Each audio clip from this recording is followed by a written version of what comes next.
जिसके सामने आज फतेह खान जी चुनाव लड़ने की हिम्मत कर रहे हैं, उन्होंने उस समय भी इनका विरोध किया था। हमारी राजस्थान की विधानसभा का चुनाव आने वाली 25 नवंबर को सुबह 7 बजे से लेकर के शाम को मेरे ख्याल से 5 बजे है, 6 बजे है, 6 बजे तक चुनाव है। हमें एक जो अमूल्य और बराबरी का हक देते हुए जो हमारे संविधान में वोट का अधिकार दिया है, उस वोट के अधिकार के तहत हमें ये सोचना है कि हमारा मान सम्मान इस क्षेत्र के 36 कौम को साथ लेकर के हम लोगों से हमारी भावना के अनुसार हमारी ऊंची आवाज को सुनने की क्षमता रखने वाला हमारा जनप्रतिनिधि होना चाहिए। वो इसलिए प्रश्न हमारे दिमाग में उठ रहा है क्योंकि फजीती हमारी तो 45 साल हुई है। जो घर पे गया वो जलील हुए बगैर बाहर नहीं निकला उस चार दीवारी से। तो उससे मुक्ति पाने के लिए आपके पास 25 नवंबर है। मंच पर विराजमान हमारे लोकप्रिय निर्दलीय उम्मीदवार हाजी फतेह मोहम्मद जी, सम्मानीय मौलवी साहब, आदरणीय प्रोफेसर साहब, यही इस देश की खूबी है, यही इस देश के संविधान की खूबी है कि इस उम्र में प्रोफेसर बनना, कुछ लोगों को समझ नहीं आता है कि प्रोफेसर होता क्या है। इसे बाड़मेर जिले में ही प्रोफेसर बहुत कम लोग हैं बने हुए, और बने हैं तो लास्ट में जाकर के 60-55 साल की उम्र में जाकर के बने होंगे, लेकिन प्रोफेसर इस उम्र में कोई बंदा नहीं बना है। ऐसी शख्सियत हमारे इस मंच पर है। सम्मानीय मूलाराम जी सुथार साहब, पूर्व सरपंच, आदरणीय परशुराम जी, सेठ अर्जुन साहब, सेठ पासमल जी, बाबूलाल जी लखोरा साहब, मुगराराम जी, जेठाराम जी चौधरी साहब, बांकाराम जी भील, घनश्याम जी खत्री साहब, अर्जुन जी फौजी साहब, मंजीराम जी बालाच, नरेश जी लोहार, भंवरलाल जी कोडेचा, गजेंद्र जी बालाच, चेलाराम जी जोगू और जाखड़ साहब, हमारे पूर्व सरपंच जेठाराम जी और तमाम इस मंच पर विराजमान सम्मानीय अतिथिगण और सामने विराजमान 36 कौम के, हकीकत सही मायने में 36 कौम, कभी कभी मैंने देखी है कि सर्व समाज, लेकिन समाज तो एक या दो ही होता है उसमें। लेकिन आज या जिस दिन नामांकन किया गया फतेह खान जी द्वारा, उस दिन मैंने 36 कौम देखी थी, या फिर इनके घर जो 9 तारीख को नामांकन वापस लेने की अंतिम तिथि के बाद में एक छोटे से मैसेज पर जो 10,000 लोग इकट्ठे हुए थे उसमें देखा था, या फिर आज में इस मंच पे जो लोग सामान्य विराजमान है और सामने जो विराजमान है सामान्य मतदाता, उन लोगों के अंदर मैं 36 को हम देख रहा हूं। असली मायने में निर्दलीय के साथ में लोग बहुत कम आते हैं, और आजादी के बाद में अब तक इस शिव विधानसभा क्षेत्र से जो भी लोग चुने गए हैं वो किसी राजनीतिक मान्यता प्राप्त राजनीतिक दल के प्रतिनिधि ही चुने गए हैं। लेकिन और दूसरी बात है कि त्रिकोणीय मुकाबला भी इस विधानसभा क्षेत्र से नहीं हुआ कभी।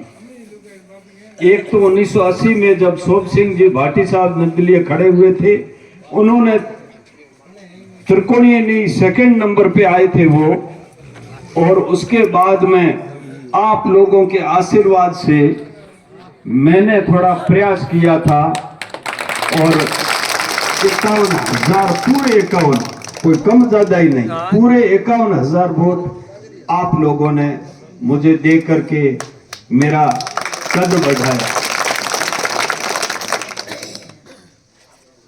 और उस जो मैंने एक प्रयोग किया था आप लोगों के सहयोग से, तो लोगों को एक उम्मीद जगी कि नहीं कोई तीसरा आदमी निकल तो सकता है, थोड़ा सा टेका और लगाते। और मैं आप लोगों को बधाई देना चाहता हूं कि मैंने चुनाव लड़ा था उस समय जो लोग मुझे सहयोग सभी ने किया, उसके बावजूद कैसा सहयोग बैठा कि जो कांग्रेस के लोग भी जो मेरे साथ नहीं थे वो फतेह खान जी के माध्यम से इस मंच पर आ गए।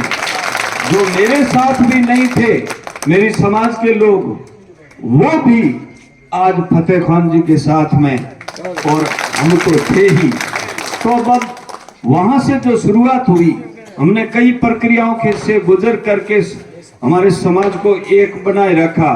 और मैं मेरे समाज को धन्यवाद देना चाहता हूं कि जब तक अनुसूचित जाति और जनजाति के लोगों को हमने 2 मीटिंगें लेकर के बोल दिया था कि जब तक टिकटें वितरण नहीं होती हैं तो आप अपने इस जो मौसम अभी अपने खेती का है, आप अपने खेत का काम समेट लो, और जिस दिन टिकटें वितरण होगी उस दिन ही अपन फैसला करेंगे। तो हमने हमारा निर्णय था वो सेफ रख लिया। बाद में जब टिकटें वितरण होने लगी, इधर उधर पार्टियों में बगावत के सुर उठने लगे, तब हम लोगों ने एक मीटिंग बुलाई। उसमें मुझे और तेजाराम जी को सामान्य पूरे समाज एससी व एसटी वर्ग ने मनोनीत कर दिया कि आप जो भी फैसला लेंगे वो हम समाज के लोग आपकी बात मानेंगे। आप चाहे किसी मुस्लिम भाई को उम्मीदवार बनाओगे, एससी एसटी में भील, सामान्य गर्ग समाज या मेघवाल समाज और जाट समाज से आप बनाओगे, तो आप जिसको और जिस पार्टी को, और मैंने एक लाइन की उसमें ट्वीट किया था कि अनुसूचित जाति, जनजाति, जाट समाज, अन्य समाज के लोगों को साथ लेकर के चुनाव लड़ेंगे। पार्टी और प्रत्याशी का चयन सर्वसम्मति से किया जाएगा। तब लोगों में हलचल मच गई कि ये क्या बात है, ये तो चुनाव लड़ने की बात कर रहे हैं पुनः। उसके बाद में ये हालात हुए, इधर से टिकट सामान्य अमीन साहब का फाइनल हो गया, तो हमें लगा कि नहीं, इसमें तो सर्वमान्य जो जनता चाहती थी, जो लोग इनके साथ थे, जो जन भावनाएं थी, जो सर्वे की रिपोर्ट थी, जो सीआईडी की रिपोर्ट थी, उन सारी भावनाओं को या उन सारी रिपोर्टों को दरकिनार करते हुए टिकट मिली है। और ऐसी स्थिति में बगावत होना तय है। और उधर बीजेपी में कभी तो क्या इसका पलड़ा ऊपर है, अभी तय हो गया है, दूसरे दिन नहीं कि उसको धकेल दिया गया, तीसरे दिन कहा कि सामान्य जालम सिंह जी रावल साहब को टिकट दे दिया गया है। और आकर के मेरे घर के सामने सामान्य रावल साहब का मकान किराए पे लिया हुआ है। और सुबह मेरे ससुर जी, चाचा काकी ससुर जी बोले कि आज जालम सिंह रावल रहे तो माड़ा घाते हैं, तिलक लगाए हमारे घर आला जो बिल्कुल बढ़िया गाड़ी और भीड़ है। मैंने कहा भाई क्या बात है, ये तो उसमें इतनी चर्चा में ही नहीं थे। थोड़ी देर में पता किया तो वास्तव में, और तब तक मेरे को कोई फोन भी आ गया कि वो जालम सिंह जी का टिकट क्लियर हो गया। शाम होते होते वो भी टिकट खटाई में पड़ गया। वो तिलक लगाया, साफा लगाया, जो भी रहा, और वे बहादुर महीना फिर क्या अभी उसका पलड़ा ऊपर हुआ। तो यूं करके जालम सिंह जी की टिकट कट गई और सामान्य स्वरूप सिंह जी खारा साहब को टिकट मिली। इधर प्रियंका का अभी तय है, अभी फलाने का है, अभी मंत्री जी आ रहे हैं। थोड़ी समय के बाद में सारी टिकटें क्लियर होने के बाद में बाड़मेर की 4 टिकटें रुक गई। तो यूं करते हुए जो प्रियंका जी का भी नाम ऐसे था, तो जनाधार जिसको सर्वेर वगैरह सभी में इस तरीके से पार्टियों के जो आला कमान थे उन्होंने कहा कि कोई मायना नहीं रखता ये सर्वे वगैरह, ये हमें तो बस हमारा जो सिंबल है, चाहे हाथ का हो और चाहे फूल का हो, ये जीत जाएंगे आदमी तो हम जिस किसी को देंगे। और यही चौहटन में हुआ, यही बालोतरा में हुआ। तो आज की तारीख में 4 निर्दलीय मजबूत उम्मीदवार के रूप में बाड़मेर, शिव, चौहटन और सिवाना, चारों जगह 4 निर्दलीय उम्मीदवार टक्कर में हैं। अब क्या होगा ये तो पता नहीं, लेकिन अलमारी में आप लोगों का जो मानस है उसमें इतने वोट भर दोगे कि जिस दिन 3 तारीख को अलमारी खुलेगी उस दिन दोनों तले ये अंगुलियां दबाते ही रह जाएंगे। और अभी जो जिस तरीके के सामान्य हमारे पूर्व विधायक जी कह रहे कि ये तो बदमाश लोग हैं, ये इस क्षेत्र को बर्बाद कर देंगे, ये 50 साल तक हमको एक जाजम पर बैठने में ऐसी दरार डालेंगे। मेरे और फतेह खान जी के बारे में क्या क्या नहीं बोलते हैं, आपके सामने वीडियो सबने देखा होगा। उसके बावजूद भी हम एक भी शब्द सामान्य अमीन साहब के बारे में नहीं बोलेंगे, लेकिन वो किस तरह का परिचय दे रहे हैं ये वो ही जाने। हम लोग तो ये कहते हैं कि हमारे को कुछ भी बोले, लेकिन हम हर व्यक्ति का सम्मान करते हैं, बुजुर्ग का करते हैं, जवानों का करते हैं। ये डेमोक्रेसी है, इसमें बोलने का अधिकार है, इसलिए वो बोले। लेकिन ये दुर्भाग्य है, इतने समय तक इस वर्ग के लोग साथ में रहे हैं, इतने समय तक हम लोगों ने उनको बिठाए रखा अपने सिर आंखों पर, लेकिन आज जब उनको लगा कि कोई, मैं खड़ा हुआ था उस समय भी ये कहा कि आप वोट फलाने फलाने को बीजेपी को दे देना, लेकिन बोतल फौजल को मत देना। अभी जब ये बात आई तो बीजेपी कांग्रेस को देना, निर्दलीय फिर दिल्ली को मत देना। तो ये उनकी तो भाषा है, उनको लगे वो बोले, लेकिन ये दुर्भाग्यपूर्ण है। इतनी उम्र के बाद में तुम्हारे बेटे हैं, हम लोग आपका सम्मान करते हैं, ऐसा नहीं बोलना चाहिए। अब रही बात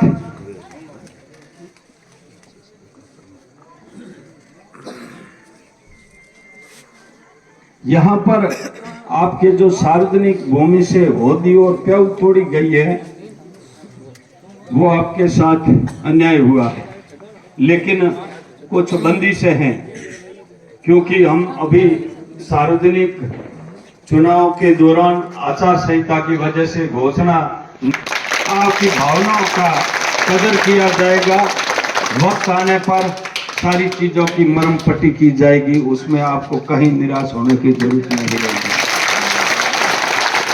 और अब मैं मेरी बात समाप्त करने से पूर्व सभी लोगों से निवेदन करना चाहता हूं कि आप लोगों ने न जाने हुआ क्या है कि 36 कौम के लोग, या तो उनको कभी ऐसा अवसर मिला नहीं अपनी टीस निकालने का, वोट की चोट करने का, या अवसर उपलब्ध नहीं कराया किसने। तो इस बार जो आप लोगों ने तय किया है, तो अब मैं ये भी समझ में नहीं आ रहा है कि सेकंड नंबर पे हमारे सामने रहेगा कौन, उस व्यक्ति का भी पता नहीं। आज 5 कोणीय मुकाबला है, 5, और 5 के बीच में तकड़ा है, जबकि इस साइड में अनुसूचित जाति, जनजाति, सामान्य किसान वर्ग और अल्पसंख्यक भाई और आप जैसे दूसरे जो 36 कौम, जो कभी किसी पार्टी को विशेष को वोट करने के लिए कहता कि नहीं नहीं ये तो पार्टी फलानी में ही जाएंगे, या जो मूल ओबीसी है ये तो बीजेपी में जाएंगे। और मैं कल आपको बताऊं, जो वहाँ पौसाल में हम गए, जो बिल्कुल पक्के बीजेपी के, जो कांग्रेस का तो नाम में सुनना पसंद नहीं करते, लेकिन वो कहे मैं तुम्हारी पार्टी ज्वाइन कराऊं। तो सामान्य फतेह खान जी ने कहा कि हमारे गुड पार्टी तो है कौन, समर्थन है तो थारो सिर आंखों ऊपर में ले ले। तो आज कोई आदमी इनको वोट दे रहा है तो कोई पार्टी ठाव में छूटे है न कुछ नहीं, निर्दलीय स्वतंत्र उम्मीदवार ना पे वोट दो और आगे जो ने जो हावड़ सेवा अपनी है तो करे लाई। इनका आला कमान आप है, इसके सिवाय निर्भय खेले ना तो दुखे हाथ दुखे नहीं मातो कोई आदमी ये माता बंधन को नहीं है। बंधन तो है तो ये सीधो ही सामान्य जनता रो है, जनता जनार्दन है। तो आप लोग दिल भर करके वोट दीजिए और जो वोट की चोट से जो आने वाले समय में जो जिस प्रकार का जो राजनीतिक दल है उनकी जो दादागिरी है, उन्होंने जो भावनाओं का कदर नहीं किया, उनको भी सबक मिल जाए और हमें एक नया जवान ऊर्जावान एक नेतृत्व भी मिल जाए। मैं मेरी बात को समाप्त करूंगा और निवेदन करूंगा कि 25 तारीख के दिन आप सभी लोगों का लक्ष्य जिस प्रकार से अर्जुन के दिमाग में जो मछली की आंख थी उसी प्रकार आप सभी के दिमाग में एक ही लक्ष्य होना चाहिए, वो अलमारी और उसके सामने वाला बटन।